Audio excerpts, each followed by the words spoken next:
People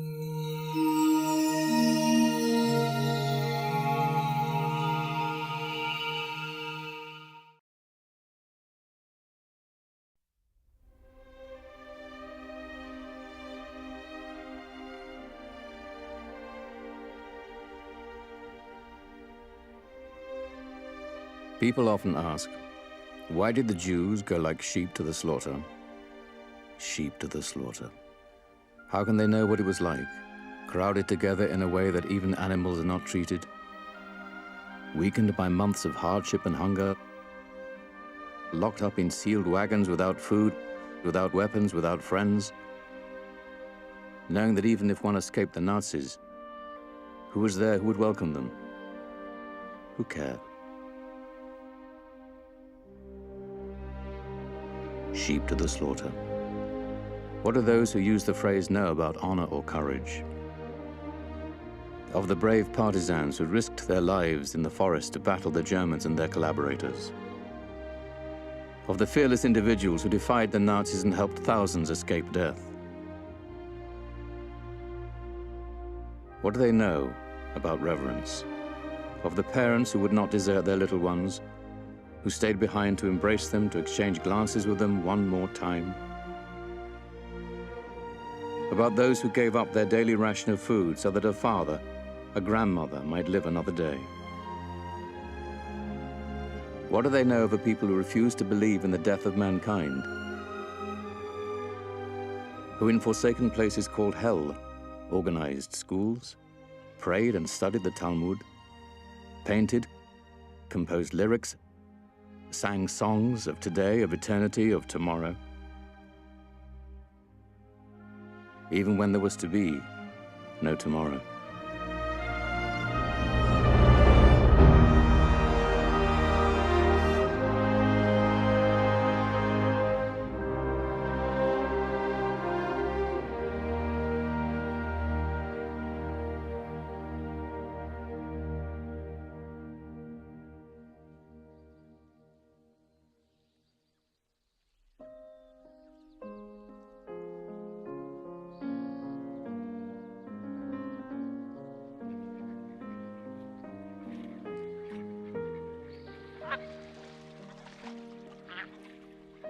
I had an argument with my father, and I was kind of, I would say, depressed.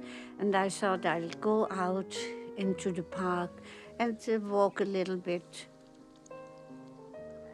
And finally, I sat down on a long row of chairs, and I sat there and I cried. I didn't realize, but my husband told me later, that he walked by several times and finally stood in front of me and asked me, "Is this chair here next to you free?" And I said to him, "Idiot, don't you see this whole row of chairs is free?" And he just said thank you and sat down. He started talking and he said, "You are crying, why are you crying?" And it took a long time, but finally we started talking together. And after a while we walked together home, and I was much calmer then. And we made a date for another day. It was kind of a hard relationship because he was very Jewish and I was Catholic. As a child, he was told, "You would never marry a non-Jewish girl, that there is just no future for us." But after a year of courtship, on and off and on and off, we decided I would convert and I would become Jewish and we would marry. My father always said, "You don't know what you get into. Don't. And my mother always said, "Follow your heart." But we would keep it all very secret. The Nuremberg laws were at this time not yet in effect in Vienna, but everybody knew that they would be part of Austrian law. Willy Perl had been closely following what had been happening to Germany's Jewish community since Hitler's rise to power in the early 1930s. Convinced that it was only a matter of time before the Nazis marched into Austria and that there was no future for the Jews in the country, he began organizing illegal transports to Palestine, violating British policy that severely limited Jewish immigration. But at the time, his efforts had little support among Vienna's Jews. The Jewish community was very hard on him. He was kind of an outsider. They believed that he was getting all those young people into a situation where they might die instead of live. By early 1937, working with Greek smugglers whose previous cargo had been alcohol, Perl's operation had engineered 3 successful shipments of Jews to the port of Haifa, circumventing the British Navy. An entirely new undertaking for me, the smuggling. I had not been a smuggler, but I had been in touch with the Greek underworld, and we persuaded them to switch from smuggling booze to smuggling Jews. It was all before the Nazis marched into Austria. The Germans marched into the full triumphant acceptance of the great majority of the Austrian people.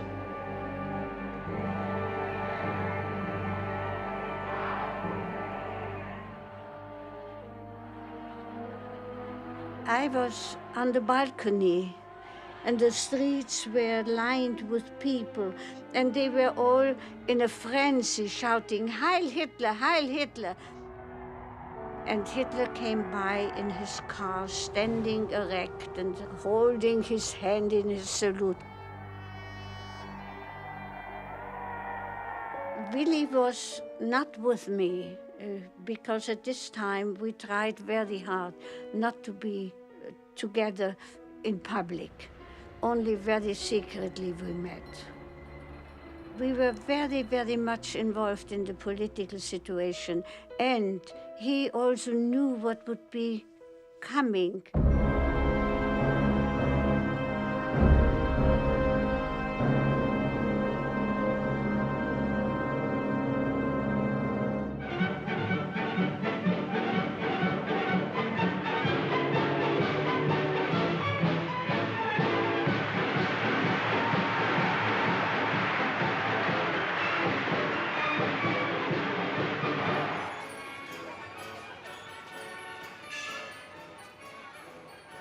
After the Nazis had been in Austria for a short time, Jews were arrested by the hundreds and by the thousands, not because you were a lawyer or because your neighbor said that you said Hitler stinks or something, but just because you had a Jewish name, you were arrested. From this moment on, everybody was eager to get out under any circumstances. There were no parents anymore who would have said, "Don't go."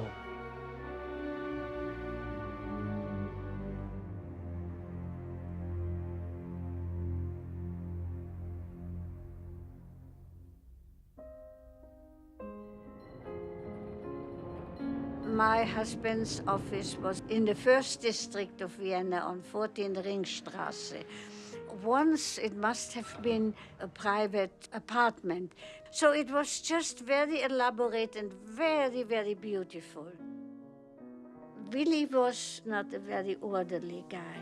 He had very important pieces of paper here and here and here and here. And whenever he wanted something, he would just go and look. And the girls who worked there always said, "It's very nice of you if you come in, but please don't touch the files." They didn't let him go close to the file cabinet. When you came to Dr. Perl, you could always enter his office and speak to him. A lot of friends of mine at that time left for Palestine, not legally. Dr. Perl organized it. The Nazi policy towards the Jews was very vague. Out with the Jews, but nothing more. Just Einbahnstraße nach Palästina, one-way street to Palestine. They shouted, "Let's get them out."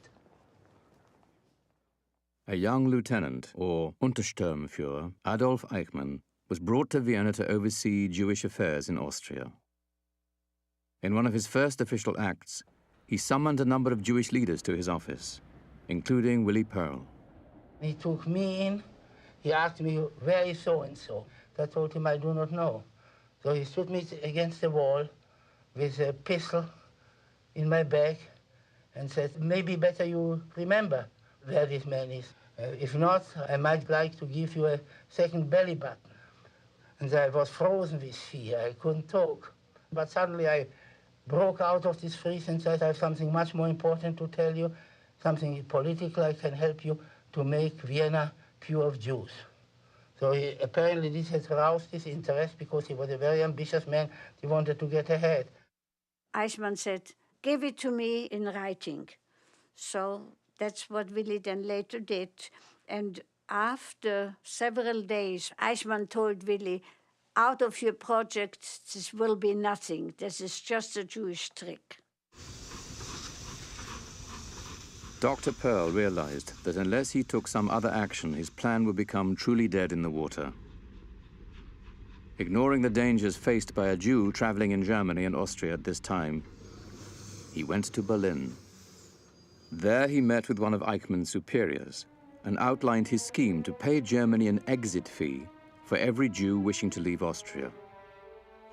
When the official saw how Germany would profit out of making Austria Jew-free, he quickly authorized the plan. This was not a move that the man whom Austrian Jews called the devil's deputy took kindly to. Willy did it. He got the permission to take Jews out, and he came back to Vienna. And Eichmann was furious. And he said, I'll get you, Perl.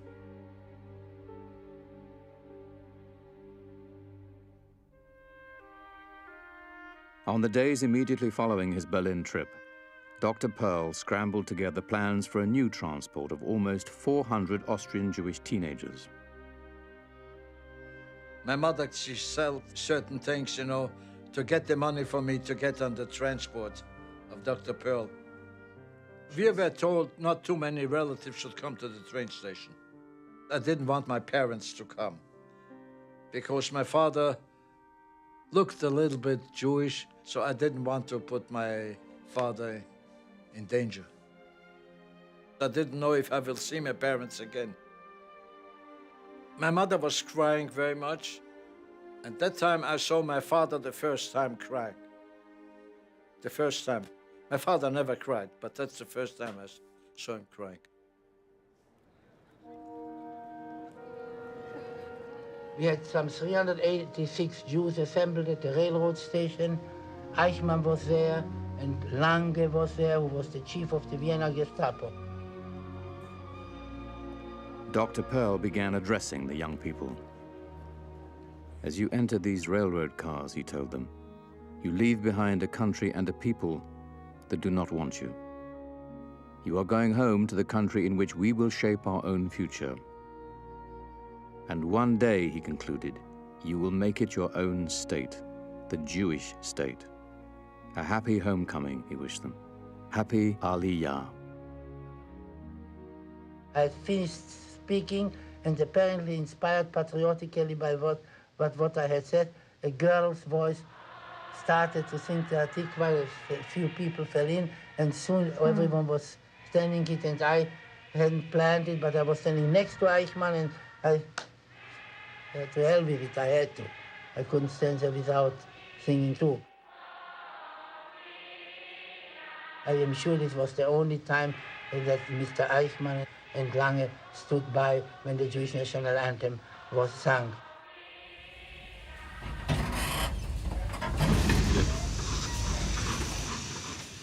Eichmann and Lange watched as the Perl transport left Vienna. Some 4 years later, both would participate in the Wannsee Conference, which formalized what became known as the final solution of the Jewish question. The next morning, it was Willy's turn to leave. He needed money to finance his transports, and raising such large sums from Vienna was proving impossible. He had no choice but to go to London.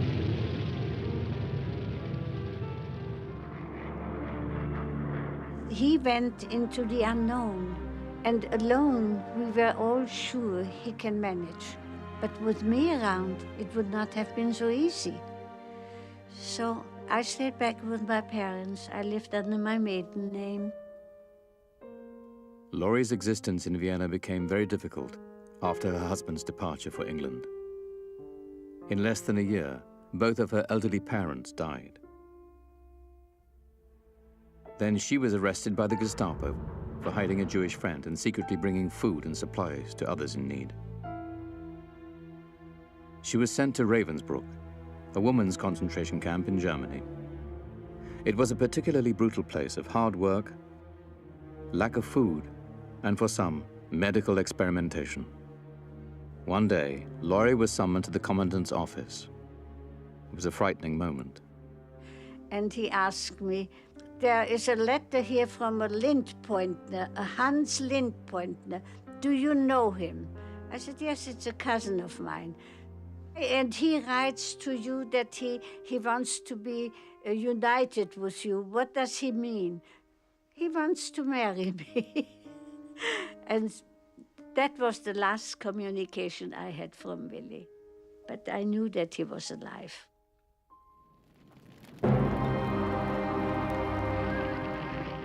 As the war began raging across Europe, Dr. Perl risked his life and moved from country to country, continuing to arrange his transports of Jews to Palestine.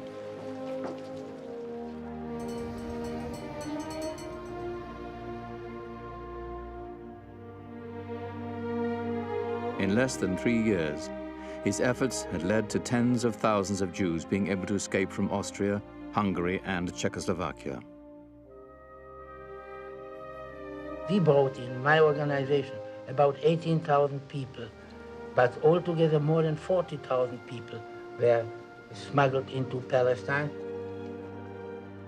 The official British count, 42,000 people went through Bill's transports to Palestine. It was not really a pleasure cruise, but after some hardship, the people were alive. And this was what really counted.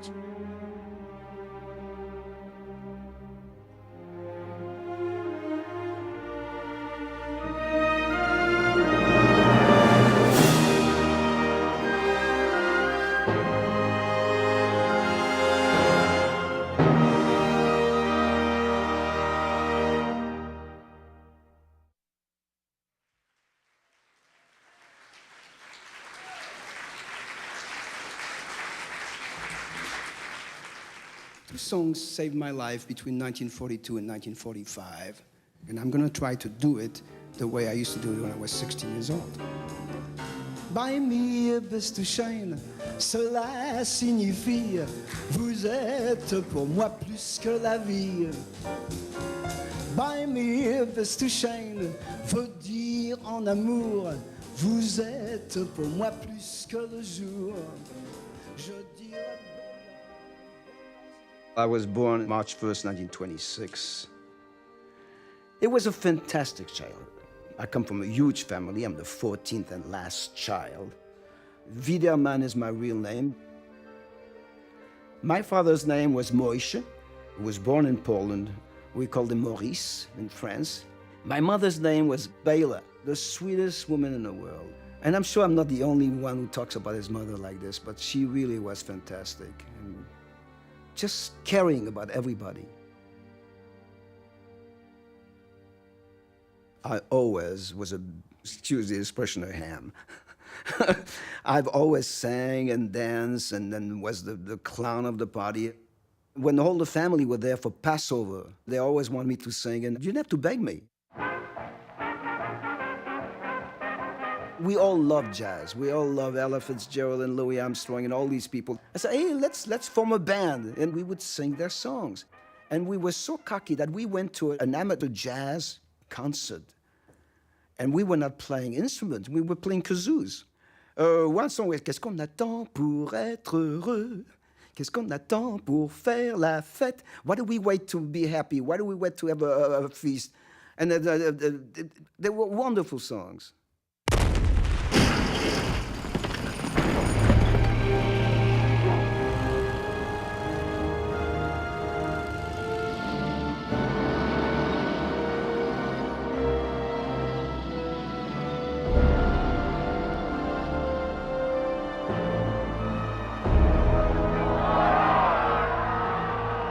The first roundup that I saw was absolutely frightening because I was 15 years old and I've never seen such trouble, such hate. The French policemen were very thrilled to arrest these people, and so were the non-Jews. Yeah, take them away, they're the Jew bastard, let's get them. Life was tough, it was very tough, and then September 23rd, 1942, it was our turn. Around probably 9 or 10 p.m., it was after curfew. Suddenly the buses are there, and French policemen. Complete chaos in this apartment building, screaming, crying. No discrimination. You have 10 minutes to take your belongings and come downstairs. I think the joy of the non-Jews seeing us go was unbearable. That night, they sent us to the police station, and we stayed overnight in the police station. And next morning, back to the buses, sent us to Drancy in this huge camp, and it's an unfinished building. At that time, it was unfinished, straw on the floor, no windows.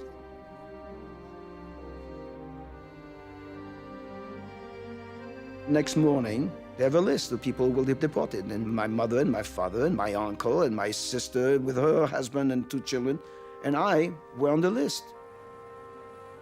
Again, we take the buses and we go to a railroad station, Bobigny, and suddenly there are the cattle trains. And we are just pushed into those cattle trains. I don't know how many we were. I say 100 people, maybe it was a little less, but nonetheless, we were on top of each other.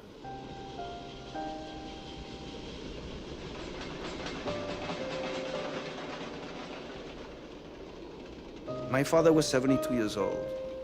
He was on the corner with his brother. For 3 days, never talked to anybody. I never said, my father, well, do you know what's gonna happen? Do you know anything? How do you feel? Never talked to her. Never talked. I was next to my mother, and the stench was unbearable. And the crying, and some old people not feeling well. It was unbelievable. But then, here again, my brilliant mother, who was not well educated at all, she said, take a piece of paper and a pencil and write a letter to your brother Jacques. And she told me what to write. And I wrote the letter and I threw it through the slot. And that letter got to my brother Jacques. Somebody picked it up and sent it to him. Cher Jacques, nous t'écrivons pour te dire. We are writing to you to tell you that we are on a train traveling toward Hélène in the east. I am asking you in Mama's name that you take good care of yourself and Madeleine. We are 50 in sealed cattle cars, and frightful things are happening in them that I hope you will never see. We have lots of courage and hope to come back alive amongst you.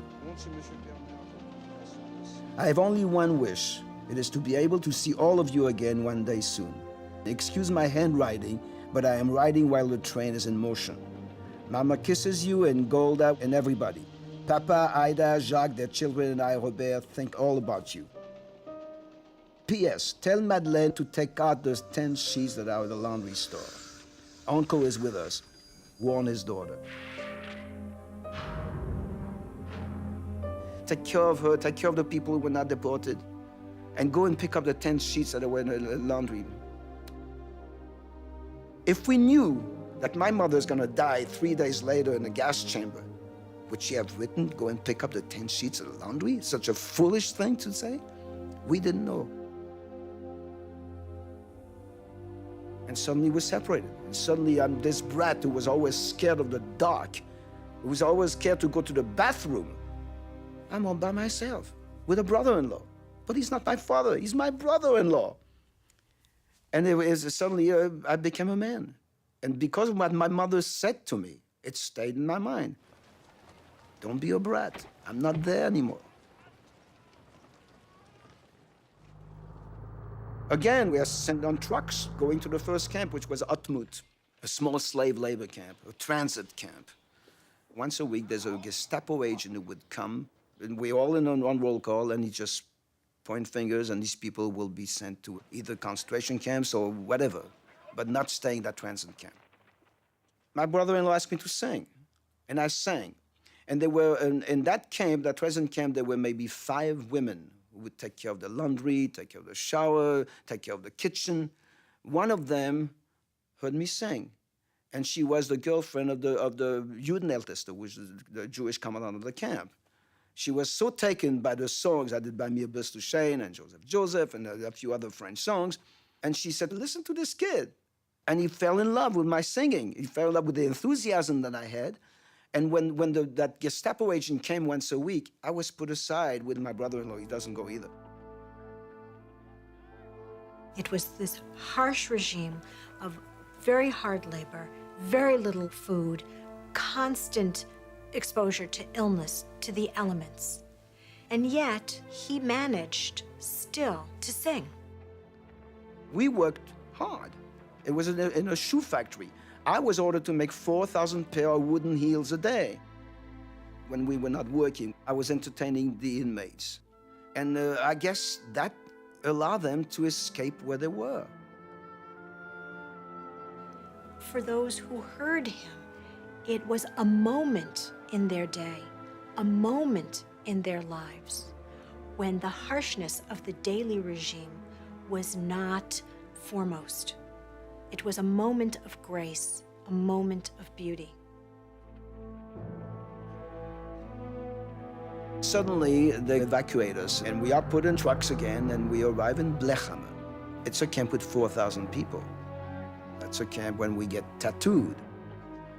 Blechhammer was an enormous camp with electric wiring on the top of the walls. We had to give up our personal clothes, and we were put into the pajama type of uniforms. And I don't know if you know the winters in Upper Silesia, because that's where we were, 60 miles away from Auschwitz. They're treacherous.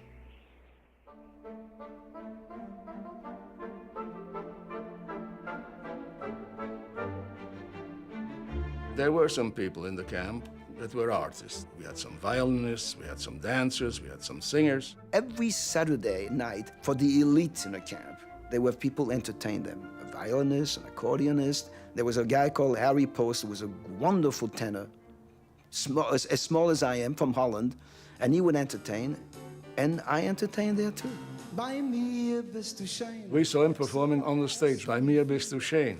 That's one of the songs in Otmut that made him the star. Every Sunday, we did 2 shows at night. First for the SS, they were there on the first row, and I did. I'm crazy. There was a Jewish song called I'm leaving, I'm going home. I want to be with the Jews, that's where I was born, I'm going to stay with the Jews. That's a Jewish song I'm singing to SS, you know, Ich fuhr heim, ich finde sein bei seinen. I don't know what they thought I was doing, because, you know, Yiddish is if you're German, you can understand Yiddish. It's not that far apart. Yeah, heim, because that was a kind of a song which everybody enjoyed because everybody was thinking of getting a heim. Maybe my accent was so French that they didn't know what I was singing about. It's quite possible. And when it came to dance or anything, he exerted an energy that you wouldn't believe one could do. I would sing a song, a French song, not a French song, a Yiddish song that's saying, you know, when I was a young kid, I left my parents. I went to make a living someplace, and then years later, I went back to the shtetl where they lived, and then they're not there. So where's my mom and you? Where's my tat and you? You know, all these things. And there was everybody with tears, you know.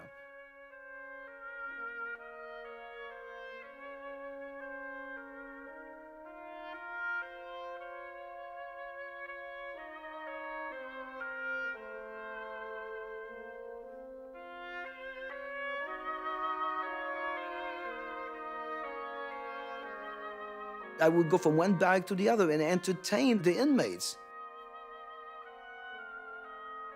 That was a great morale booster. I suppose it was. I really don't know. I never asked them, did you like it? Did it help you to live? I never asked them that. To put on a show secretly in a forced labor camp, in a concentration camp, was enormously risky. And not only that, but he used precious calories to do this. We who have so many calories, we don't even think about the extra expenditure of energy, the cost to him, the physical cost to him of staying awake those extra hours, of singing those extra hours, of putting on a show. It was something that you looked forward to because it was a little hole of light in all that darkness, no question. Each time I performed, they were always gratified. They were happy to see this little kid really singing his heart out, whatever song, if it was a rhythm or a sad song, but just entertaining them. And I think they were very grateful about it. That hour or 2 hours we were in there, we kind of lost track of work. We kind of thought that we really are in a theater. We thought that we are still human beings.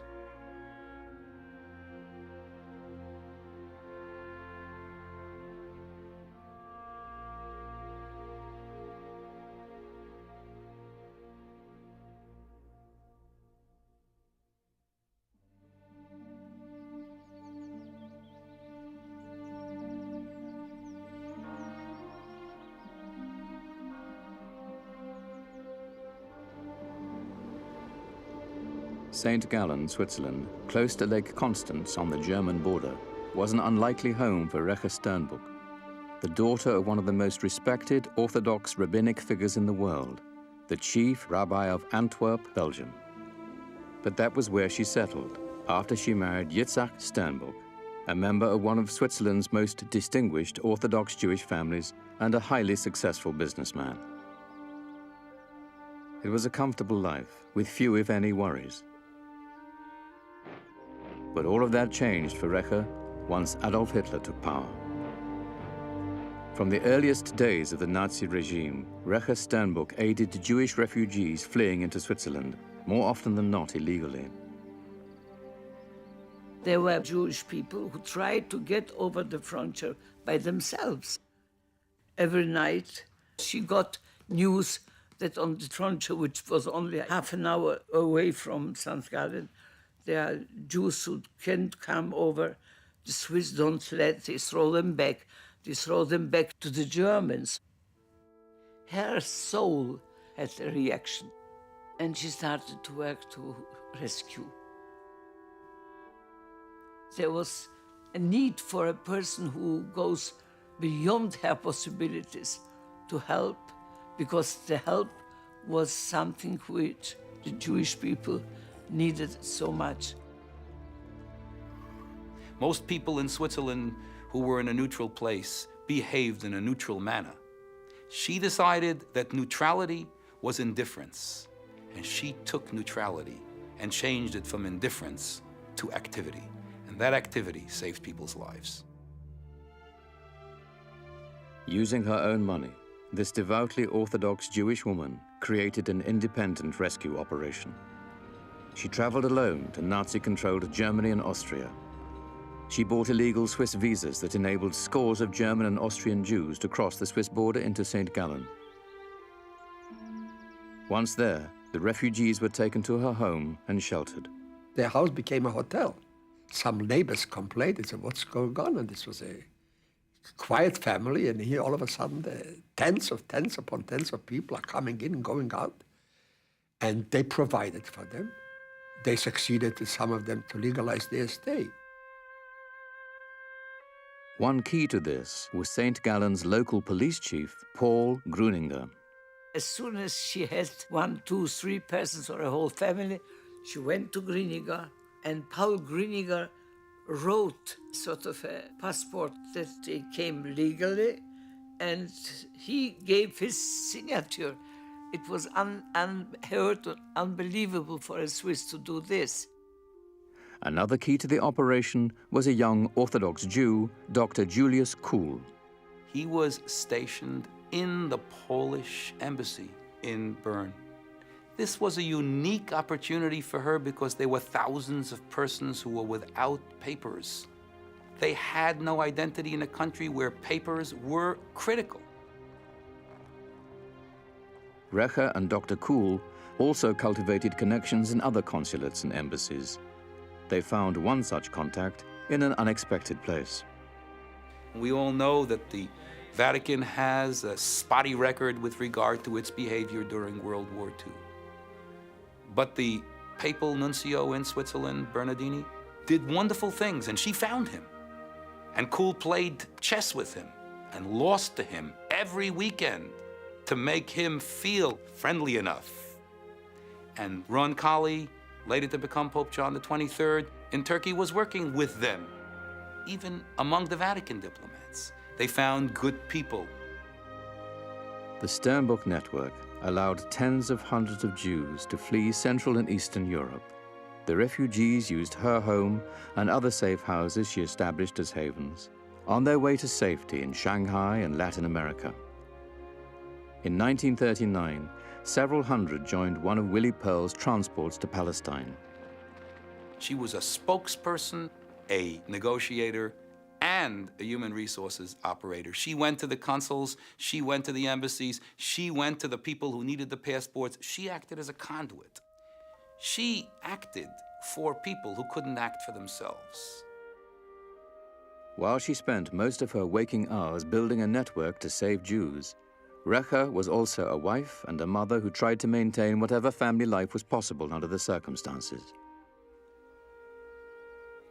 One Sabbath morning, just as the Sternbuchs were preparing to leave for synagogue, a messenger arrived. 3 young Jews who had escaped from occupied France had been arrested by the Swiss border police. The family went ahead to the synagogue. Recha got on the phone trying to stop the boys from being deported, fully aware that she was violating the Sabbath. As her family prayed a few blocks away, Recha discovered that the boys had been taken back to Vichy, France, to a military camp. She violated the Sabbath a second time and got into a taxi to make her way across the border. She even put herself at risk. She crossed the border into Vichy, France.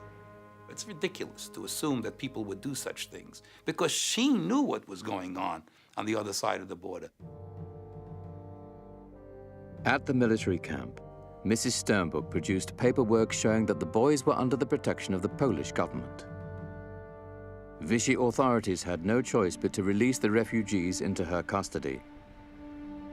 They sped back to St. Gallen but arrived in the late afternoon, long after Sabbath services had ended. Recha had not missed just any service. That morning had been the bar mitzvah of her only son, Avraham. Later that day, she explained that saving the lives of those 3 boys was the greatest bar mitzvah gift she could ever have given him. The average person must know that they have a certain relationship with their Creator. And part of that relationship is keeping the Jewish tradition. And by breaking the Jewish tradition, she was making a new Jewish tradition because saving a life is more important than any other aspect of Jewish tradition.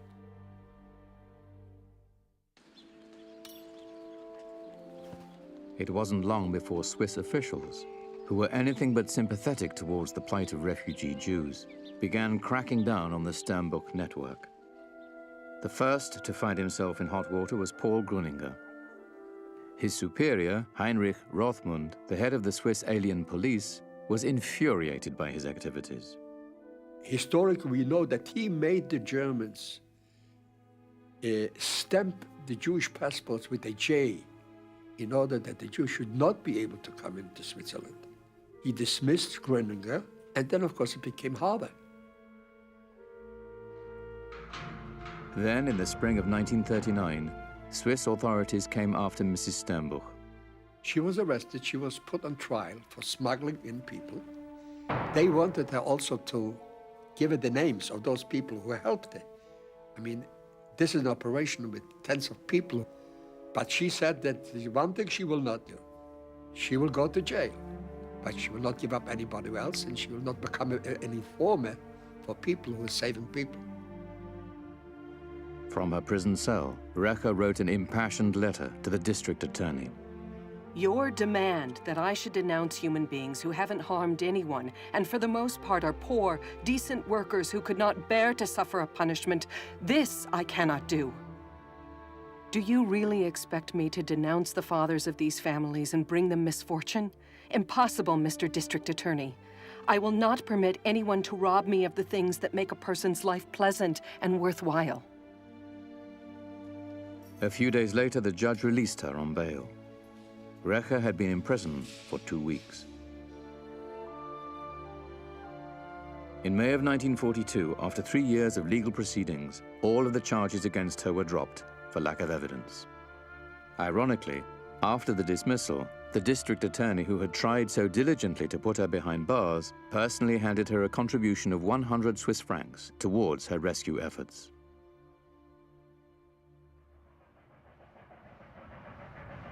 Not long after her legal battle was over, Mrs. Sternbuch received word that a Jewish family had been arrested by the Gestapo on the German side of Lake Constance. She rushed from her home and crossed the border into Germany. Recher went on the other side, went into this house, and all of a sudden she was in front of this German and had 2 big dogs, 2 very, very big dogs. And she took out her Swiss passport. She said, "I am Swiss." So he said, "But you are Jewish, aren't you?" So she said, "Yes." "So by me you are the same as these Jews here, and I'll do with you the same as I do to them." She said, "Okay, so wherever you send them, you'll send me with them." He said, "You wouldn't speak so nicely if you knew that I sent them to Auschwitz." She said, "I'll go with them." I can't believe that the German ever was impressed by, but this was the case. He said, "Okay, take your Jews and disappear, this moment, disappear with them." She quickly gathered the family up and walked across the border with them to her waiting car. Less than 30 minutes later, they were safely ensconced in the Sternbuch home.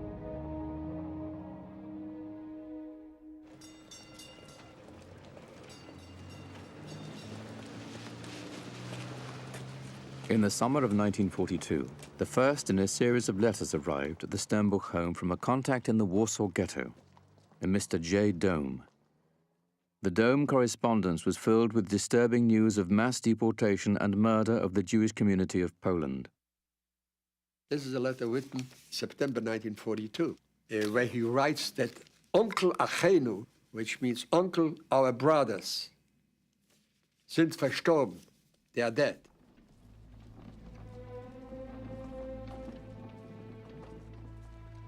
Alarmed by his reports, Mrs. Sternbuch cabled American Jewish leaders.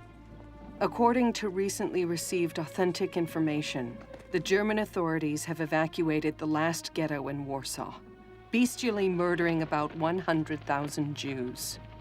The deportees from other occupied countries will meet the same fate. A second, less urgent cable was sent by Gerhard Riegner, the Geneva representative of the World Jewish Congress. Details of both telegrams were sent to the White House and then passed on to the State Department, but neither did anything about the horrifying news. So Recher continued to barrage American Jewish leaders with more cables and letters filled with the details about the Nazi slaughter. Her efforts eventually forced the leading spokesman of the American Jewish community, Rabbi Stephen S. Weiss, to call the first ever emergency meeting of major Jewish organizations in the US to discuss the situation. The Jewish leaders were alarmed, but the gathering ended with Weiss convincing his colleagues not to go public with the news of the massacres. Jewish organizations at that time had one goal, and that goal was to support the US government, which I understand, because they felt that if the war would end quickly, Jews would be saved.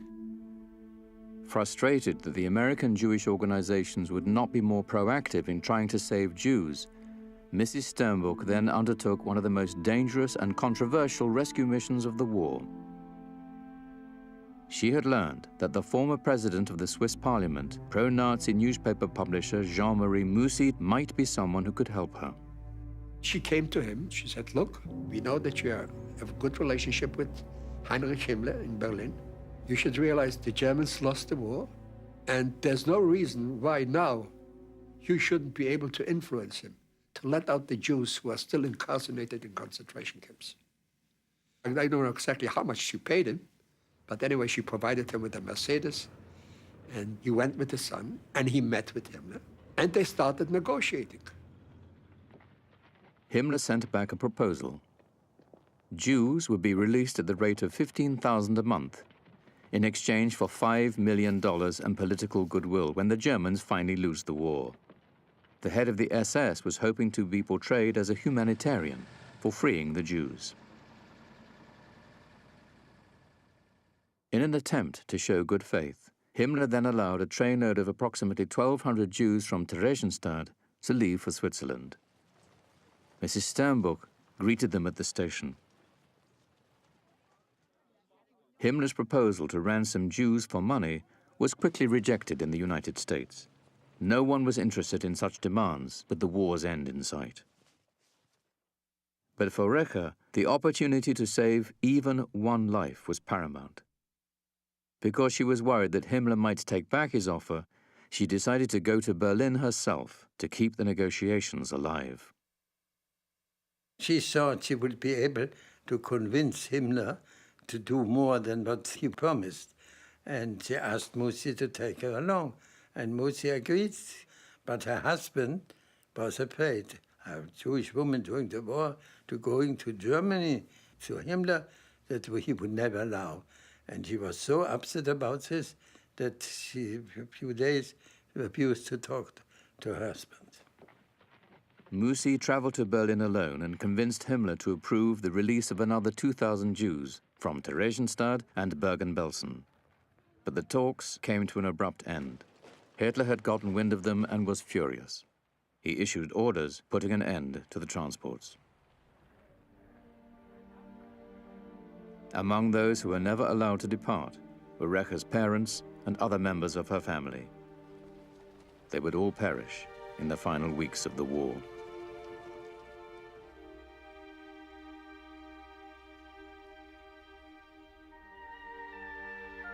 From almost the first moment the Nazis came to power, Recher Sternbuch worked tirelessly to save, aid, and shelter as many people as she possibly could. For the first 3 years of the war, she used her own money, refusing to raise anything else from others to finance her rescue operation. Thousands of Jews survived the war in Switzerland, China, Latin America, and Palestine because of her efforts. But she did more than just pay for food and shelter. She and her husband became surrogate parents for hundreds of refugees who no longer had families. Said one survivor, "Mrs. Sternbuch made a wedding for me as if I were her child. Her husband walked us under the wedding canopy. Many of my friends," he continued, "who no longer had parents, grandparents, any relatives at all, were treated in the same way, like children or close relatives." She was extremely, extremely not conscious of what she was doing. She didn't realize that she was an exceptional person. She didn't want any publicity. She didn't want the praise. Mrs. Sternbuch could have sit down and doing nothing, or she could have stayed in the office of her husband. Other people who didn't do anything became very rich during the war. They didn't become rich. She could have spent the whole war in safety. She could have spent the whole war educating her children. Many people did that if they were living in safety. Instead, she decided to do something about the tragedy that was so overwhelming that was going on around her. And the real issue here is how many people acted the way she did. And my answer to you is tragically, almost none.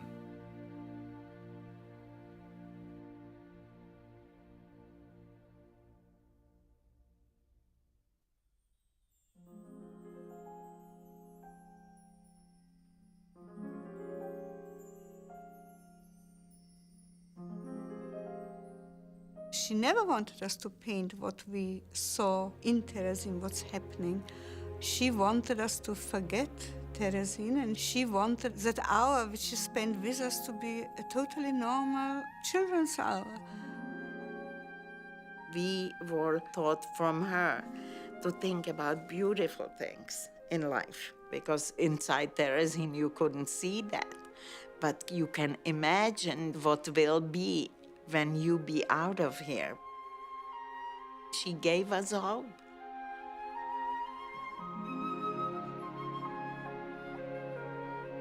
Friedel Dicker Brandeis was a renowned artist trained at Germany's famous Bauhaus school. In her native Vienna, she became a noted designer of furnishings, homes, and commercial buildings. She was also an early proponent of using art as therapy for children at risk. Tragically, her first real opportunity to test her theories came when she secretly began to teach art classes to children in Theresienstadt, the German concentration camp set up in the medieval fortress of Terezín in Czechoslovakia.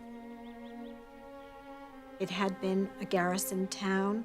Jews began to be deported in. Questions began to be asked internationally. Where are these Jews? What has happened to them after they are deported? And so the Nazi leadership conceived the plan to transform Theresienstadt into a model city, a model ghetto.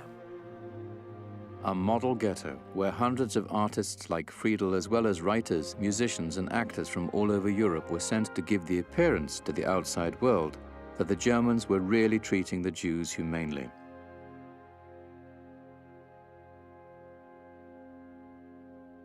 Friedel and her husband Pavel were deported to Terezín in late 1942 from the eastern Bohemian hamlet of Hranov. It was there that she had created some of her most memorable paintings and drawings.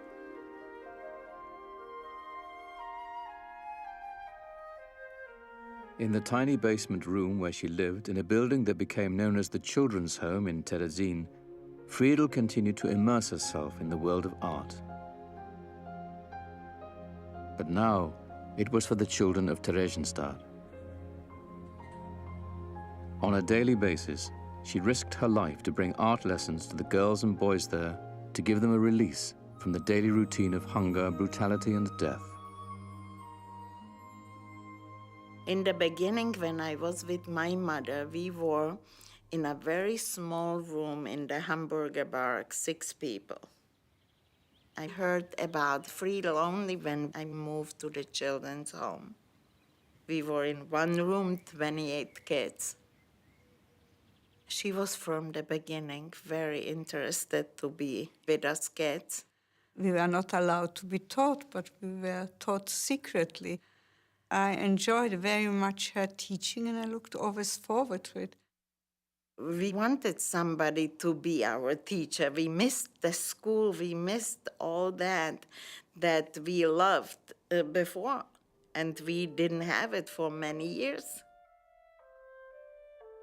The first time she came to our room, it was a little funny how she spoke Czech. It was like, for us Czech kids, a little different. She was very simple, like, you know, her hairdo was very short. She was such a sporty-looking woman, very neat, small, very delicate in a way, and she was so warm to us kids. It was for me an honor when she allowed me to carry her papers into her room. And when you came to her room, there were flowers, paintings all over what she was doing in Terezín. She was different than anybody, really. Many of the children who became Friedel's students had lost either one or both of their parents before arriving in Terezín. For them, she was more than just a teacher. This woman, who could never have a child of her own, became a surrogate mother to well over 100 girls and boys. One day, a group of children from Germany arrived at the camp. They had witnessed the murder of their parents and were in a state of complete shock. When Friedel came to them, she found the boys and girls sitting on cots, clinging to one another, almost catatonic. Emotionally wrought by the scene, tears began rolling down her cheeks. She attempted to hide her grief from the children, but when they saw her reaction, they also began to weep, for the very first time. After crying together, Friedel took the children to wash up, informing them that in order to draw, they needed clean hands. Then she brought paints and paper, and before long they were caught up in her lesson, forgetting momentarily the painful circumstances that brought them together. She taught children how to use the pencil, how to work with charcoal, how to work with colors, these color samples, and they painted rainbow. They could really forget about everything and just dream and create and express themselves. A difficult thing in the ghetto, which seems to be so simple, and that was how to get the art supplies. Wasted paper you could find in different barracks and packages. She was saving the wrappings of those packages because this was strong paper that didn't get completely ruined. It was always a different material what she just got, and she made us make collages.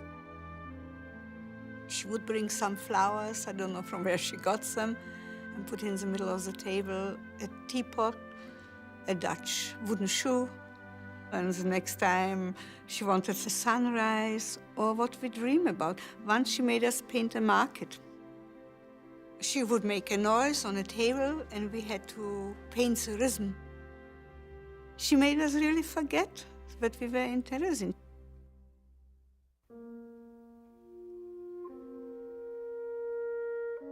Friedel may have given the children a momentary release, but they were never that far removed from the reality of Terezin. Of the over 140,000 Jews who were sent there, almost 90,000 were eventually deported to death camps, primarily Auschwitz. Almost 34,000 perished within Theresienstadt itself. While a small number were executed by firing squad, most died of malnutrition and disease. The children of Terezin were especially vulnerable to the camp's terrible conditions. And when they fell victim to illness, they were often left alone to suffer and die. But Friedel ignored the dangers of infection and insisted on visiting the sick children. She brought her art supplies and lessons to them, changed their bed sheets, and wiped their feverish brows. She comforted them as a parent would. Yet even while all this was going on, the Germans continued their charade to the outside world. In 1944, a propaganda film was made entitled "The Führer Gives the Jews a Town." It showed an idyllic life of plentiful food, lectures, concerts, and sporting events. A central scene in the film is the performance of the children's opera, Brundibar. Friedel was one of the artists who was forced to make the sets used in the opera. Ella Weisberger portrayed the cat in that performance.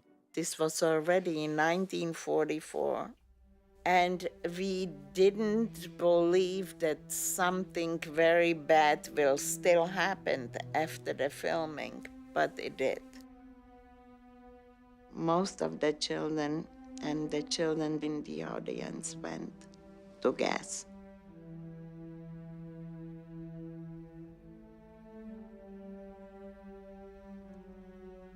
We were always very upset when children left. It was always like sisters and brothers would leave. I went 22nd October 44. Friedel went, I believe, also in October 1944. And with her, most of the kids from my room. It went so fast. In the children's home, it was like a turmoil. Can you imagine that all of a sudden we were 4 girls left from the 28? And the teachers, everybody was gone. Many kids wrote little notes, like today you would call it maybe goodbye card. Nothing is left after those kids, only what Friedel saved.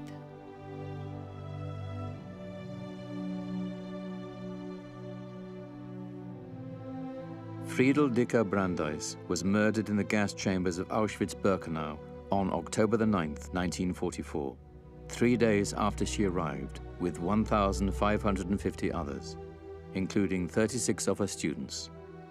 She was 46 years old. She had always on her mind to take us out from the sadness and to give us hope that probably we will survive. If I'm looking at her last painting, it was a child. And the eyes, you can see what she felt for children. So we lost somebody very important from our lives.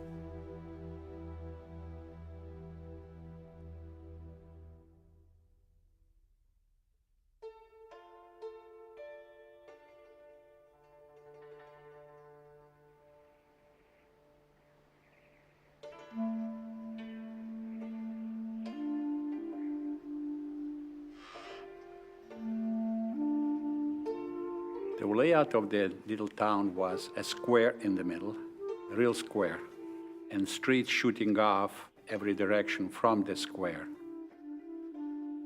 Most of the buildings were wooden buildings, but there were some brick buildings. In our house, for example, was a brick building built in 1895. I remember there was letters, saying 1895. My father was a merchant of everything, anything that you could make $1. My mother was running a dairy in the house. I had an older brother, Benjamin, that was 2 years older, and I had a younger sister, Friedke, that was 3 years younger. I was from a lower middle-class home, but very, very fine people. Leon Kahn was born Leibel Kaganovich in 1925 in the small town of Ishashuk, Lithuania, very close to the borders of Belarus and Poland. Jews constituted at least half the town's population, their presence dating back to the 12th century. 95% of the people were observant, going to shul 3 times a day, and especially on Shabbat. We had a shamus by the name of Lippe the Shamus, Lippe the Sexton, that used to dress up in the finest clothes that he had, black, with a big top hat, with a cane in his hand, and come and stand in the middle of the square and holler as loud as he could, in Shul Arain, in Shul Arain. He used to repeat it 2 or 3 times, and the amazing part that that little town used to come to a standstill.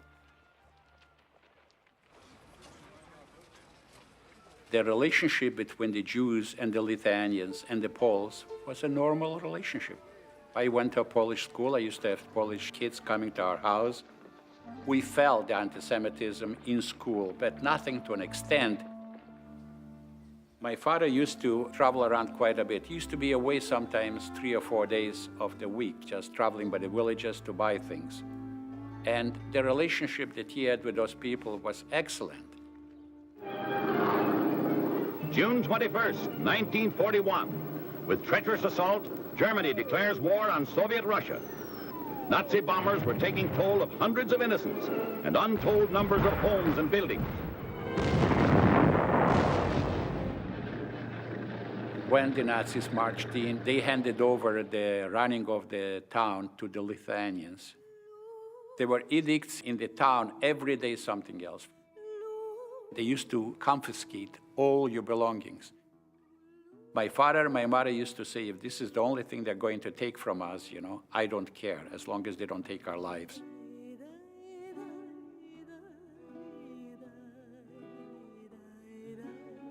Some people began to try to run away. If they caught them, they used to kill them right on the spot.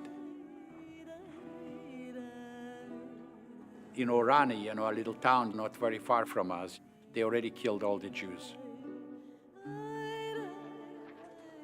Finally, the day came that the word was spread that we have to all go to the synagogues, to assemble at the synagogues. They give us all kind of excuses, a head count and all kind of things. We were caught unawares, and it was one day before Rosh Hashanah. But Leon and Benjamin decided against going to the synagogue with the rest of the town's Jews. Instead, the two boys hid near the Catholic cemetery on the edge of the town. Now, why a Catholic cemetery? It was an old cemetery, and it was overgrown, and we didn't think anybody's going to look in places like that. All of a sudden, we saw a transport of, I don't know, maybe 20 wagons or 30 wagons full of women and children. The women and children from our little town. In the bushes, you know, in the cemetery, we could stand up and watch through the bushes. Nobody could see us. They started getting them in groups of 20 or 30 women at a time to undress, to put their shoes in one place and their garments in another place. And then they used to take them up to the ditch, line them up, and just shoot them in the back of their necks. You know? I mean, we couldn't believe what we were seeing. Now, my brother wouldn't stand up. My brother kept dragging me down, too. Don't look, don't look. I could see my aunt. I could see my aunt's daughter, my first cousin. My cousin was the most beautiful girl in town. And they dragged her into the bush, and they were raping her. And finally, they killed her, too. And all it was left are the children. I saw the chief of police of our town, a Lithuanian by the name of Ostrauskas. He put on a smoke like a doctor, a white smoke, so it wouldn't stain his clothing. And he was picking up the children, shooting them, throwing them into the ditch. Now, we had about 5,000 Jews in our little town, and I'm assuming about 1,000 of them would have been children. And it was the end of the day, and all the children and all the people were dead. Nearby, a similar slaughter had been taking place. The 1,500 men of Ishashuk had been brought to what was known as the Old Jewish Cemetery and shot in the same way as the women and children. What I wanted to do is jump in there and grab the Lithuanians and choke each one of them, or something spiritual should happen, you know. Something, God should come out and smite them. I made up my mind right there and then that I'm not going to submit. I'm going to run as much as I can and just outrun them. But I'm not going to submit. Night fell, and Leon and Benjamin fled. They kept on the run for a few weeks. During this period, they discovered that their parents, sister, and grandmother had miraculously survived the massacre. They reunited and made their way to Radun, a larger town a few hours away in Poland, where they had family with whom they could stay. For a period of time, it was quiet there. And then there came an announcement from the Nazis. A ghetto was to be established in the town.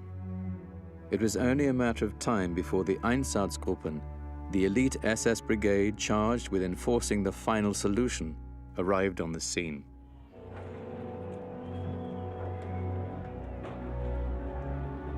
Hiding in the attic of the home of a revered religious figure, the Hofetz Chaim, Leon's family watched as the majority of the Jews of Radun were slaughtered.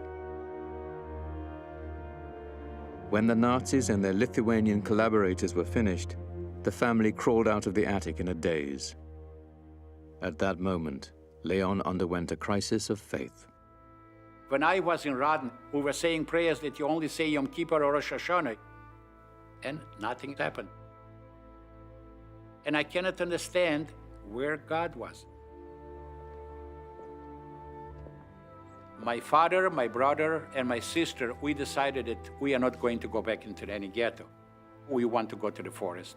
And we wanted mother and grandmother to come with us, but my mother said that my grandmother will never make it and she would not go. Geh Gesundheit, you go, the husband and my children, but I cannot come with you. So the parting, you know, I can talk about anything without being too emotional. When I think of the parting and saying goodbye to my mother, and I feel terrible, terrible guilt that I had since it happened, that when my mother needed me most, you know, I deserted my mother. But all I did is I kept looking back, kept looking back.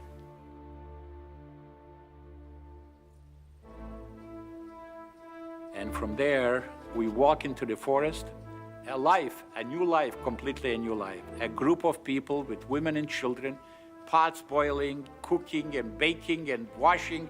And it was a big group, I would say maybe 100 people. Those were family groups that were living there close to the partisans. We knew that if we are going to the forest that we got to get some guns.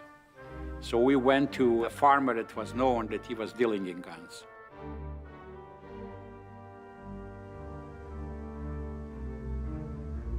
Somebody squealed on them. Maybe the guy that sold him the gun, we don't know. That barn was surrounded by Lithuanians. They tried to fight their way out of the barn, but they were picked off one at a time.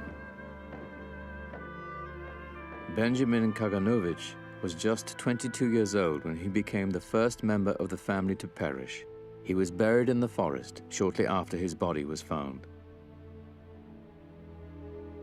Not long after Benjamin's murder, partisans who'd been working near Radun brought Leon the news that he feared most about his mother and grandmother. They said to me that everybody was taken away to concentration camps or extermination camps.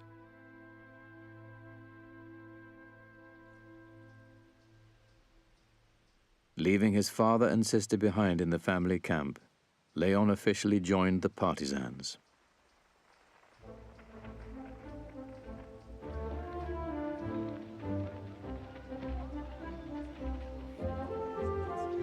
So I'm one of the youngest there. And they used to call me the patsan. What is the patsan? The patsan in Russian is like a little shepherd boy, you know, a little kid. At that time, we weren't well organized at all. We didn't have any equipment. We didn't have any mines. We didn't have any detonators. We didn't have anything. We were making do with whatever we could.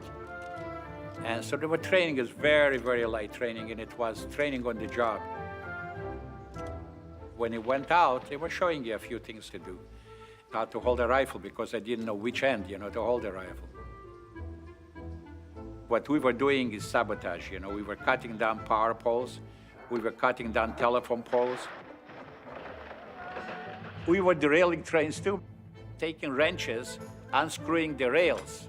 We used to start a fire, heat up the rails, and when the steel was getting soft, we were wrapping it around the tree like a spaghetti.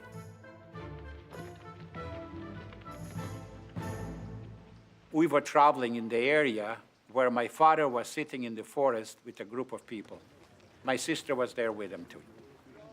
All of a sudden, the two guards came running and said, "Germans are coming, Germans are coming." Of course, we just grabbed our guns, we came up to the edge of the forest, and we could see from far away that they weren't Germans, they were Poles because of their uniforms and also their hats. Leon and his group had been attacked by members of the so-called Home Army, a Polish resistance group that was as violently anti-Semitic as it was anti-Nazi. Their slogan, "Poland without Jews." They started chasing us. We were running and firing back as much as we could with our rifles, and then they chased us out in the field. I dropped to the ground, and I was crawling on my belly, firing back, and my father was right beside me. All of a sudden, like it was a bird in a flight, you know, like he went like that. And he was hit in the back with a dum-dum bullet. And all of a sudden, I could see almost the size of a grapefruit that his chest was open, and he was bleeding profusely. And he kept hollering to me, "Where is Freitke? Where is Freitke? Where is my sister?"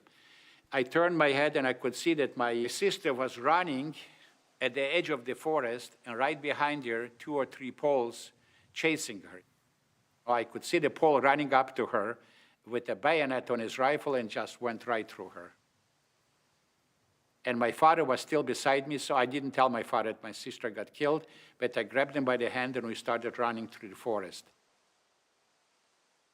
They finally stopped at a farmhouse at the edge of the woods. Leon tried to treat his father's wound, but with little success. And I was lying with my father. My father knew that he was dying. And he gave me like the last testament. He told me, you know, that I shouldn't forget my heritage. I should never forget who I am, and I shouldn't forget Yiddishkeit, and I should tell my children and my grandchildren of what has happened to him. And the most important thing that he wanted me to do is avenge my mother, my sister, my brother, and him. And before he died, he said, make sure that you bury me beside Binyomke, my brother. I took my father and I buried him there.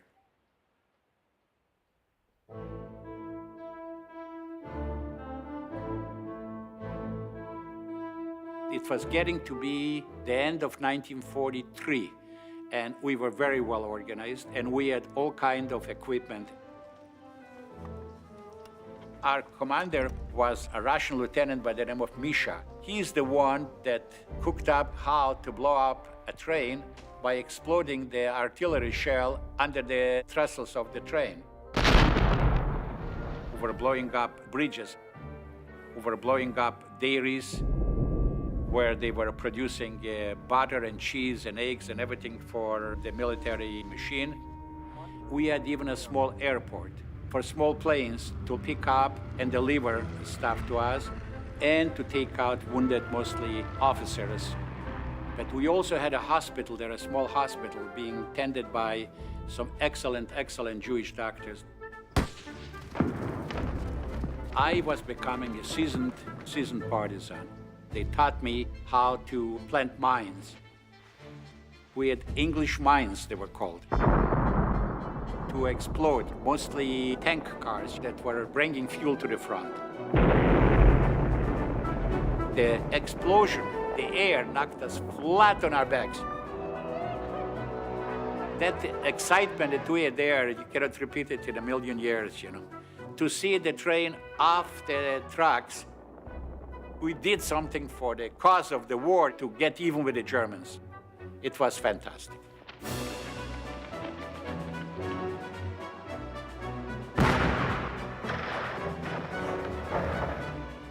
Leon Khan continued to fight as a partisan in Lithuania, Poland, and Belarus until the Russian army liberated those areas from the Germans in June of 1944.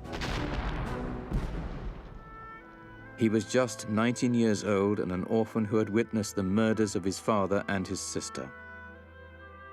He was no longer the Patsan, the little shepherd boy, but a veteran Jewish partisan who had kept his word to his father.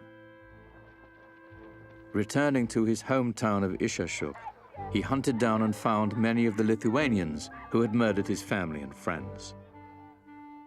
They were all brought to justice.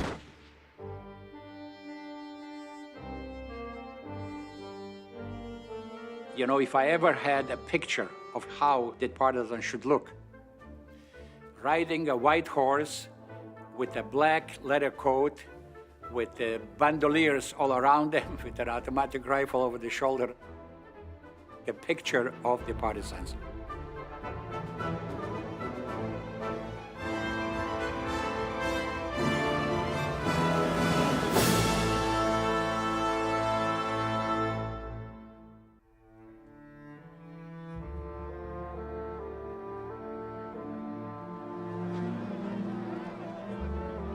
As the Russian army was liberating Lebel Kaganovich and his fellow partisans, hundreds of thousands were still arriving daily at Auschwitz.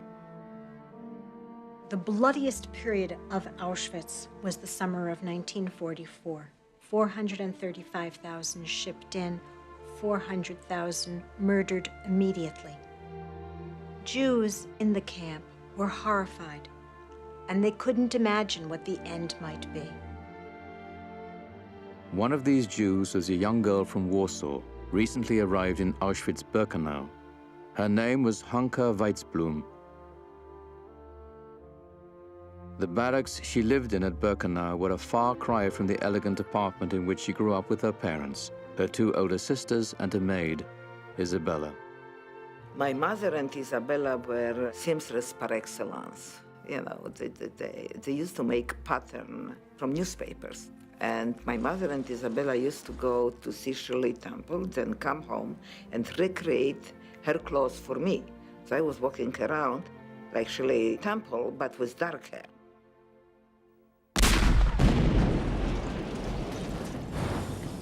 Hanka and her older sister Estusha fought alongside other young people during the Warsaw Ghetto uprising. When the Germans put down the revolt, the girls and their parents were shipped to the notorious Majdanek concentration camp near Lublin, Poland. They never saw their parents again. The sisters were then transferred, along with other able-bodied young women, to Auschwitz-Birkenau. We were assigned to work in the munition factory, and Estusha was working in a pulverraum, which means gunpowder room.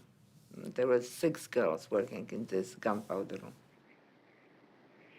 After work in the barracks to keep their spirits up, Hanka, Estusha, and a number of other girls their age formed a Zionist group. During those meetings, we were telling the girls that came from different countries that we come from Warsaw Ghetto and that the youth in the Warsaw Ghetto revolted. And we are in the same position here now, we should do something. That if we have to die, and that's what's inevitable, then we have to die with a meaning. That if we go, some of the Germans will come with us. In the gas chambers and crematoria, the Sonderkommando agreed with this point of view. These Jews had the terrible task of hauling out the bodies of their fellow Jews after they had been gassed.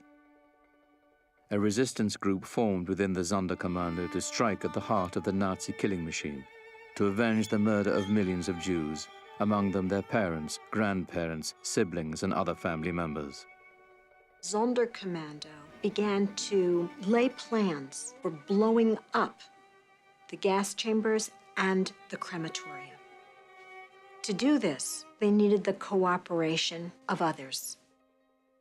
One of the people they went to was Rosa Rabata, who had become the informal leader of the girls working in the Union munitions factory.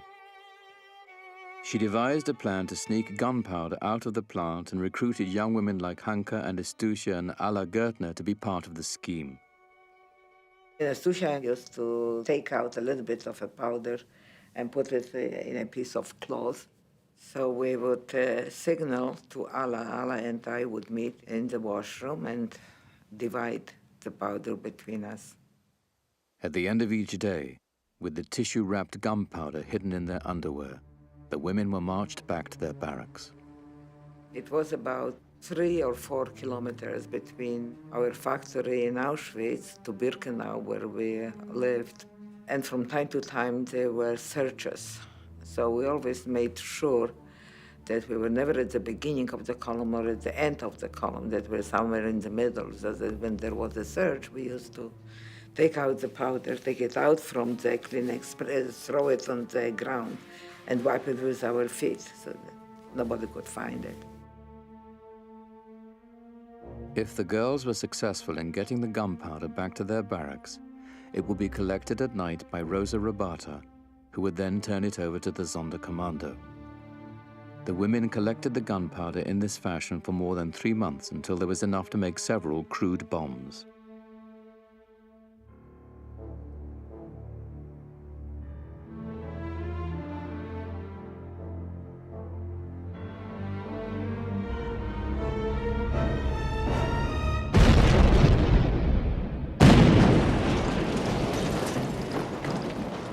October 7, 1944. A massive explosion was heard throughout Auschwitz-Birkenau. The Sonderkommando had blown up crematorium number 4, using the gunpowder supplied to them by the women from the Union factory. They then turned on the SS, throwing grenades, attacking them with axes, hammers, and any other weapons they could get their hands on. When it was over, several SS soldiers had been killed. Others were seriously wounded. Whilst over 200 Sonderkommando had also been killed, almost an equal amount escaped. Many were later found and executed for their role in the revolt. The camp administration began a massive investigation to uncover the source of the explosives. The Germans found the traces of the gunpowder on the ground. And what we didn't know, but they knew, is that apparently you can identify the gunpowder as coming from a specific place, and they identified that it came from Union factory. Now the question was, who? The investigation went on for several weeks. Hanke, along with many of the other women who worked at the factory, were tortured. Initially, no one broke under the physical abuse. And then one woman, after a terrible beating, betrayed Allah. That led to the discovery of Rosa and Estúcha's role in the revolt. The three were taken away, interrogated and tortured for days. It was clear to everyone that they were going to be executed for their role in the October 7th revolt. The fear in the barracks was that Hanke was almost certain to be betrayed soon. Marta, who had befriended the sisters, took on the role of Hanke's protector. She used a connection to keep her from harm's way by hiding her in the hospital ward at Auschwitz. Marta, the girl that saved my life, asked them to take me into the block during the execution. And I was inside while the execution was going on outside. Hanke could hear the murmur of the large crowd of inmates who had been forced to assemble outside of the hospital building to witness the hanging.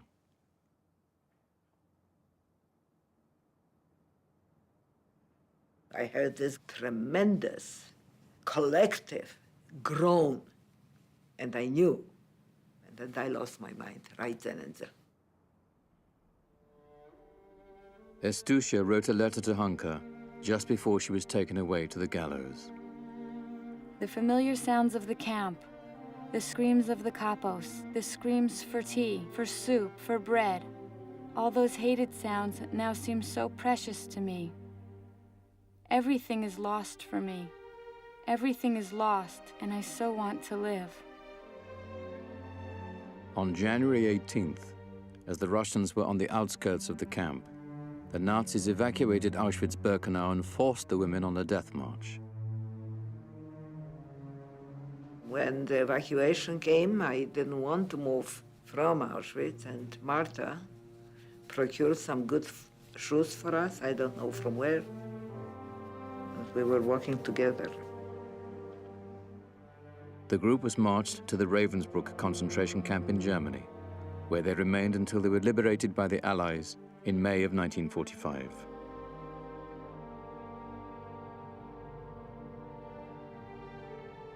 Hanke Weisblum, her sister Estúcha, Rosa Rabata, and Alla Geithner could not completely stop the mass murder machine at Auschwitz-Birkenau, but they were instrumental in saving tens of thousands of Jews who would have been gassed and burned in crematorium number 4 during the final months of the war.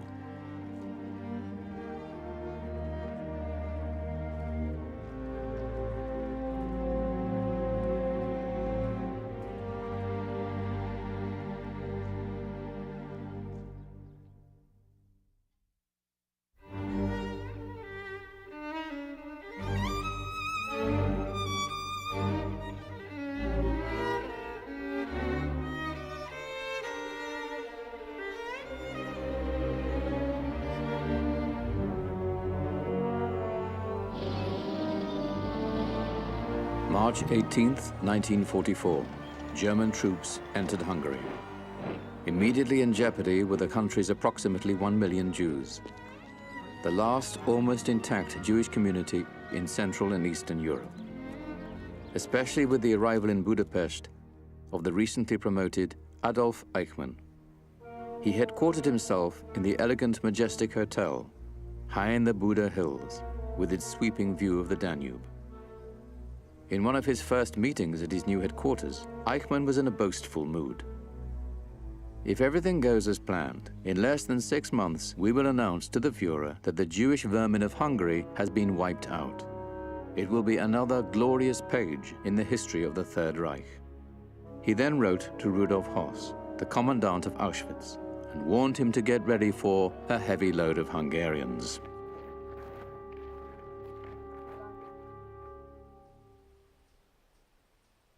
A few hours away, in the north of the country, the Jews of a small town called Kishvada were preparing for the Passover holiday. Kishvarda's chief rabbi, Rabbi Rosenbaum, was especially happy that his 20-year-old son, Pinchas, was home for a few days. But it wasn't just any visit. Pinchas had been working with the B'nai Akiva, a religious Zionist youth group that was part of a resistance organization called Hatzalah, or Rescue. He had returned to Kishvarda with false IDs to help his family and other Jews escape Nazi deportation in the provinces. And he had a difficult personal challenge ahead. His father insisted that the tide of the war had turned against the Germans, and it was only a matter of time before they were defeated. He and many older Hungarian Jews believed that the active resistance of the younger generation would only cause more problems for the Jewish community. But Pinchas and his fellow Hatzalah members were convinced that the Nazis would not, under any circumstances, stop their killing machine. Resistance, as they saw it, was the only way to protect the Jews. That night, as the Seder meal started, Pinchas became despondent as he listened to his younger brother recite, "Why is this night different from all other nights?" the beginning of the most well-known part of the Passover service, the 4 questions. He had not been able to win his father over to his point of view. Rabbi Rosenbaum would not take on a new Christian identity and desert the community of which he was the religious leader. Watching his family around the Passover table, Pinchas realized that this might be the last time they would all be together. When the Seder was completed, he kissed his family goodbye and departed to continue his mission for the Hatzalah.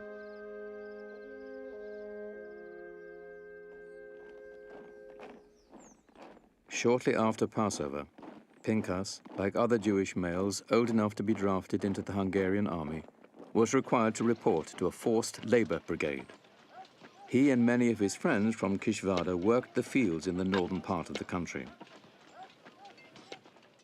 The news from home was not good. The Jews had been forced to move into a ghetto established around the town's synagogue. Then, in the early summer, Pinchas received a postcard from a friend named Samuel. It was postmarked Waldensee. "Dear Pinchas, I hope you are well. I have arrived here okay. Your family has already left." The Germans devised a trick, and some of the people in Auschwitz sent postcards that they are well and healthy, and they are in a place called Waldensee. I think that's the name. It sounds like a romantic kind of a spa place. Wald means the forest, and See means the sea, and it sounds like a Shangri-La. Pinchas was devastated when it became clear that his family had been sent to Auschwitz. None of them ever returned. This was something which all his life burned in him. Terribly that he was not able to do for his parents and his family what he was able to do for others. With the loss of his family, Pinchas felt that he only had one purpose now: to avenge their murder and to save as many others as he could from the same fate. The Nazis and their Hungarian Arrow Cross collaborators had stepped up the deportation of Jews from Budapest to Auschwitz. He decided to put his life on the line, escape the labor camp, and go to the capital city where his language skills and steel nerves were needed the most. After conferring with Hatzalah leaders, he took on the most dangerous mission possible. A few days later, he arrived at the Jewish community building in Budapest, but he was unrecognizable. Disguised as a major in the Arrow Cross, he no longer resembled the rabbi's son from Kishvarda. He was the picture of the sadistic Hungarian Nazi officer. To fight the enemy, he told his comrades, you must look like him externally. To dress in clothing of an Arrow Cross officer, it is impossible to imagine how he came up with these ideas. A normal man would never come up with these ideas. Now think, when he went out on a mission, he was of course without a hat or without a kippah. He was dressed like the Hungarian Nazis.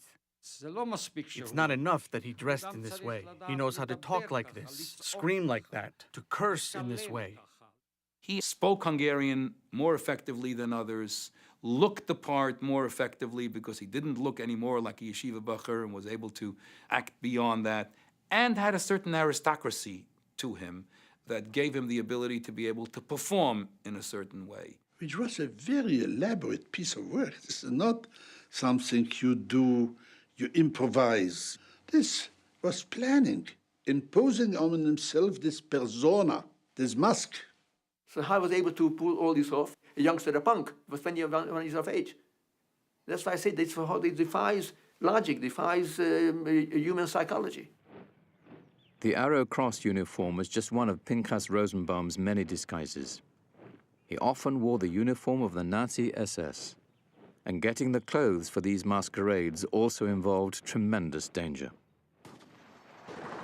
In Budapest, there were a great many street battles. And there were soldiers killed all around. So we pretended to be medics. We dragged the corpses and took their clothes off, and all the paraphernalia that were with them. Another identity which Pinchas took on was that of István Lukács, a Hungarian government official. He used this disguise to help his friends from Kisvárda who were still with the labor brigade from which he escaped. Through a contact in the Swiss embassy, he sent an order releasing many from the battalion, putting them under the protection of the Swiss in Budapest. And one of the guards took us to the railroad station and took us up to Budapest. He took us to a very large synagogue in the Arena Street. Every nook and cranny was filled with people, from the basement to the rafters. And the door opened a little, and a person came in with a military cap and an arrow cross band on his arm, and he was wearing a leather coat, a yellow leather coat, and it was Pinchas. Pinchas is there. And he again also has some kind of a document in his hand, which he showed to the officers in charge. And again, they gave us a guard. And I asked him, "Where are you taking us?" And he told me to the glass house. The glass house, formerly the site of a glass factory, was now being run as a giant so-called safe house. Swiss diplomat Karl Lutz had put the factory at 29 Vada Street under the auspices of the Swiss government. On a daily basis, Hungarian Jews lined up outside the building with the hope of getting inside.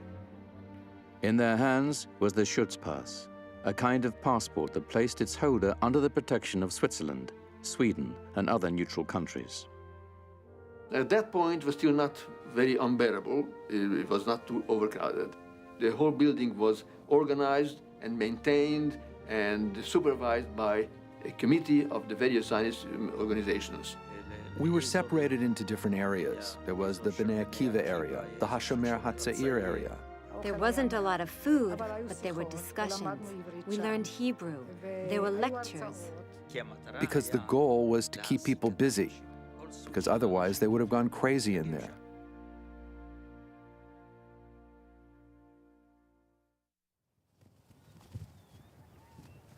In mid-October 44, circumstances once again changed quickly. The Germans overthrew Hungarian Regent Admiral Horthy for making surrender overtures to the Russians. The Arrow Cross took complete control of the government. Jews were thrown out of their homes, deportations to Auschwitz were stepped up, and violence became the rule of the streets. The local Nazis conducted hunts every day all over. They found Jews, herded them to the Danube, and they shot them into the river in the hundreds. The entrance to the Vadas building was beleaguered by hundreds of people day after day after day, day and night, trying to get in. So that the situation became really unbearable. The place was absolutely overcrowded, about 3,000 people in the small building. The glass house was literally reaching its breaking point. Then, Hatzalah members broke through the wall of the abandoned Hungarian soccer club next door, easing the overcrowding and allowing Pinchas and his comrades to bring more Jews in.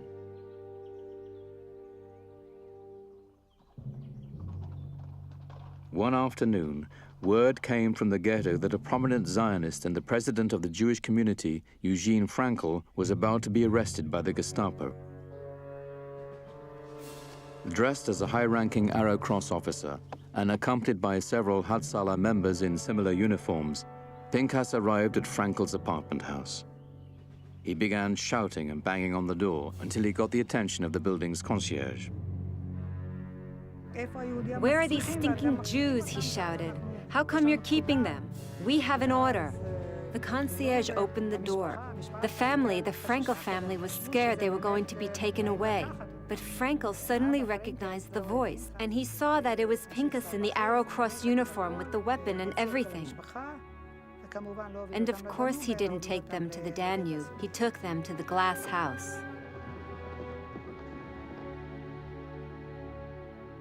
A few weeks later, there was a message from the Jewish hospital on Veseleni Street. A key Hatzalah operative named Zidi had been savagely tortured and was being held there by the Gestapo.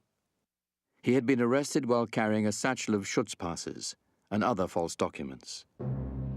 Dressed in Nazi SS uniforms, Pinchas and a colleague, Yossi, rushed to Veseleni Street. Barging through the hospital doors, Pinchas ordered the man in charge to turn Zidi over to him. So he let him in, and they took this guy, and they found the satchel under his bed was still there. It's a miracle. Somehow the Gestapo, whoever he was arrested by, didn't take the satchel from him, and it was there with all the documents. Pretending they had a prisoner in custody, Pinchas and Yossi marched Zidi up Veseleni Street and made their way back to the glass house. The Schutzpasses and other documents they brought with them saved hundreds. The war was coming to an end in Hungary, and the Nazis were quickly losing ground to the Russians. The Germans could no longer continue the transports of Jews from Hungary to Auschwitz. They resorted to killing people on the streets, focusing on children, the elderly, and the disabled. It was now becoming increasingly more dangerous for Pinchas to carry out his missions. Friends begged him to stay inside the glass house and not to risk his life anymore. The terror became worse and worse. At the building, at the gate, people were shot. So I kept on asking, begging him, Pinchas, why don't you stay here? Don't go out. Stay here. But Pinchas refused to listen, and he became even more brazen in his attempts to impersonate the Arrow Cross or the SS. It was one thing to go out on the streets in such disguises. It was an entirely different matter to do this at the headquarters of the Hungarian Nazi Party. But that is exactly what Pinchas Rosenbaum did on more than one occasion. One day he attended an Arrow Cross meeting and discovered that they were about to arrest 12 nuns from the Order of Our Lady of Zion, who were accused of helping to hide Jews. Pinchas arranged for the nuns to receive false IDs, an act which saved their lives. And then he learned about a large action planned against a group of Jewish children. He assembled a group of Hatzalah members in Arrow Cross uniforms and rushed to the ghetto. Hungarian Nazis were already at one house, starting to pull the children out. Pinchas Rosenbaum told them, "Comrades, we'll take care of the Jews for you. We'll take them off your hands. We'll take them to the bathhouse." To be taken to the bathhouse meant at that time to be taken to the Danube and shot. Because Pinchas was wearing the uniform of an officer, the young Nazis left the scene. The Jewish parents, who also believed that he was an Arrow Cross officer, began to cry hysterically, begging him not to take their children away. Quietly in Yiddish, he revealed himself to the mothers and fathers. "I am also a Jew. I have come to save your children." A few moments later, he was marching the children off to safety in the glass house. For more than 6 months, Pinchas Rosenbaum, the son of the Kishvarda rabbi, risked his life masquerading as a Hungarian Nazi or a member of the German SS. Disguised in this way, he personally saved many hundreds and possibly thousands of Jews from certain death. Through his own daring, and with the help of his friends in the Hatzalah, tens of thousands of Hungarian Jews were still alive. They lived when almost 500,000 were killed during the last year of the war. He was only 21 years old. I believe that he reached the highest degree a person could achieve. A Jew who risked his life to save other Jews. He simply could not say the word no. He was such a gentle soul. He was romantic, he was a dreamer, he was an idealist. How he was able to do these things, until this day I have no explanation other than it was min hashamayim, ordained by heaven. It was predestined. In Hungarian, there's an expression that's difficult to translate. That means somebody who is able to do everything. Pinchas was this type of person. And I could imagine him as a Peter Pan and was dreaming about finding ways how to change reality and to turn our world into a better world. I know of no one else who did what he did. I can't explain, because he didn't explain, what it was that got him to continue to do it. He said that persons don't behave in a courageous manner unless they have something irresponsible in their behavior pattern. What he called irresponsible, I call courageous.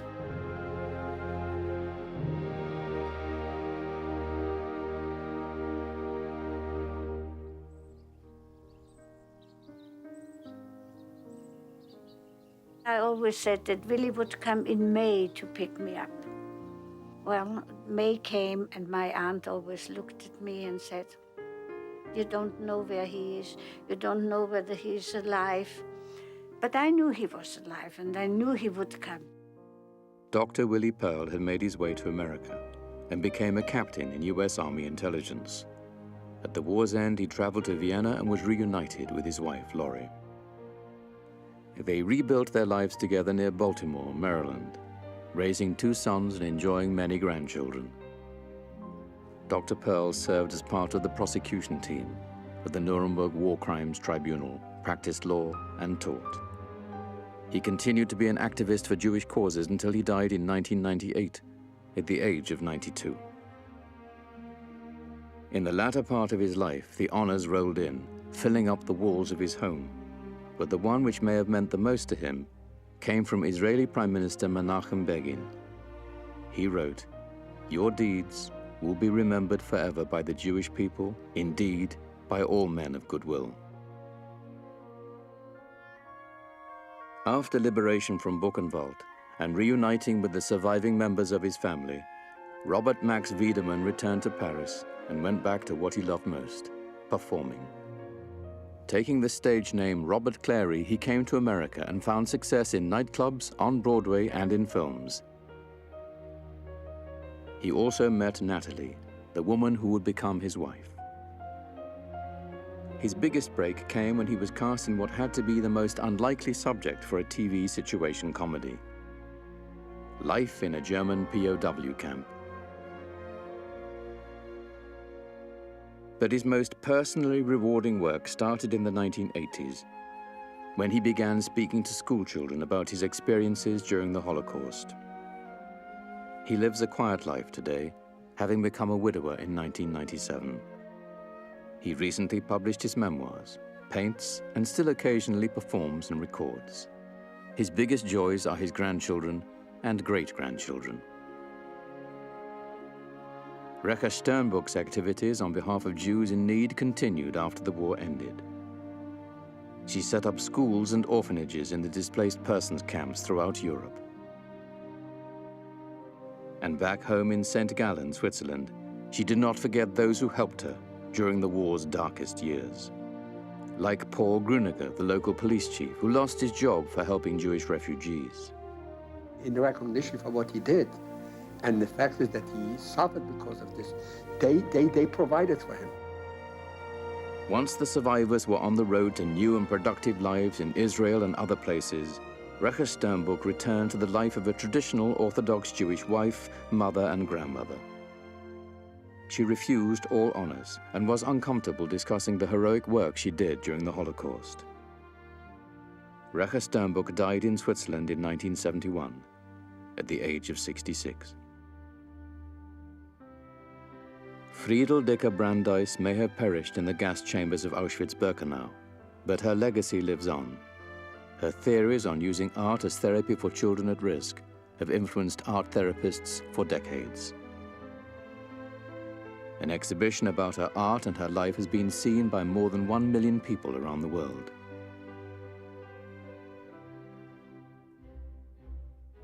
In 1945, Lebel Kaganovich went from being a Jewish partisan to being part of the Bricha, the clandestine effort to bring Jews to Palestine in violation of British immigration policies. In 1948, he made his way to Vancouver, Canada, where he became Leon Kahn. He married, raised a family, and became a successful businessman. And along the way, he lost his anger with God and regained his faith. I still have a tremendous faith, and I daven when I daven with kavon, with the whole heart. How did I get back? There must be something, a connection there from my upbringing, you know. And maybe this is the reason that I am still so committed. Who knows, who knows, who knows? On June 8th, 2003, Leon Kahn died suddenly at the age of 78. That morning, he had managed to attend services at his neighborhood synagogue, as had been his custom for years. Hanka Weitzblum, Anna, as she became known, was reunited in Israel with her older sister Sabina, who had survived the war. She married Joshua Heilman, had 2 daughters, moved to Boston, and eventually settled in Ottawa, Canada, where she became a social worker, working with children in crisis. For many years, few people knew about Anna's role in the revolt that led to the destruction of crematorium number 4. But the publication of her memoirs, Never Far Away, changed all.